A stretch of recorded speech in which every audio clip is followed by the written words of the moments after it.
ज्ञान वो इन्वेस्टमेंट है जिसका डिविडेंड यानी मुनाफा जीवन के अंत तक मिलता रहता है। मैं ऐसा मानता हूं कि एक सामान्य जिंदगी जीने के लिए इंसान को रोटी कपड़ा और मकान के अलावा अगर किसी चीज की सबसे ज्यादा जरूरत होती है तो वो है शिक्षा, एजुकेशन। आपके पास यदि धन है तो आप उसे गोल्ड में कन्वर्ट कर सकते हैं।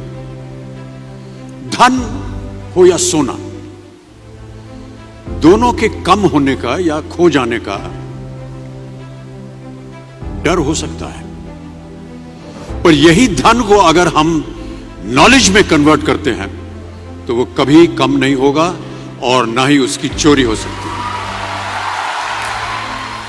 देखिए, जीवन में मुझे बहुत सी बातों ने प्रभावित किया है। मेरे ये अनुभव सुनने में शायद साधारण लगे, पर इनमें छिपा सार असाधारण है, अनमोल है।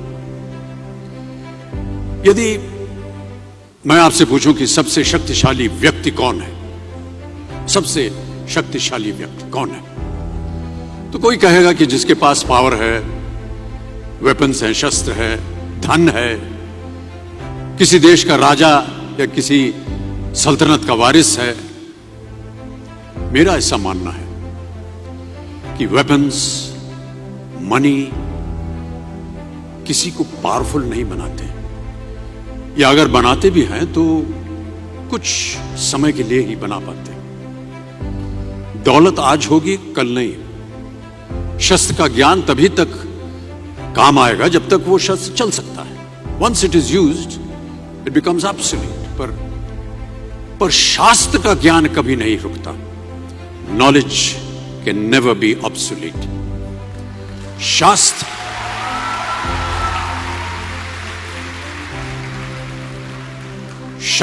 ज्ञान शस्त्र ज्ञान से ज्यादा असरदार, प्रभावशाली और शक्तिशाली होता है।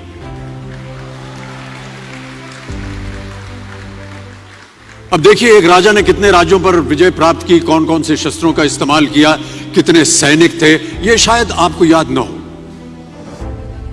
पर जीरो की खोज किसने की, बल्ब का आविष्कार किसने किया, राष्ट्रगान किसने लिखा, ओथेलो मैकबेथ की रचना किसने की, ये आपको जरूर याद रहेगा।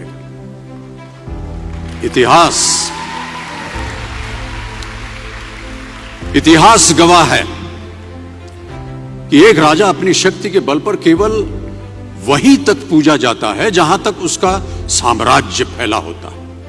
वो केवल अपनी प्रजा का प्रिय होता है। पर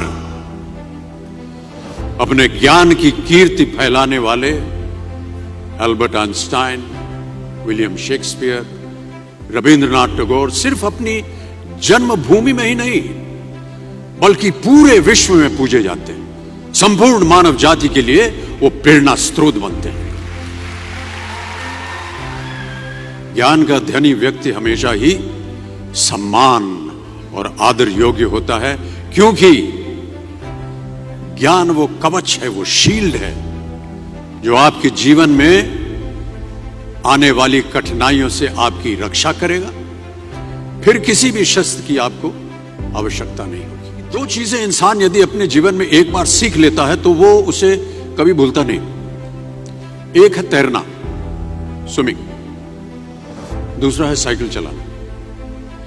सालों बाद भी अगर आप इन क्रियाओं को करेंगे तो कभी भी इस बात की चिंता नहीं होगी कि आपको स्विमिंग करना या साइकिल चलाना याद है कि नहीं। You will confidently do it. काश कि हम पढ़ाई भी इसी नजरिए के साथ करें,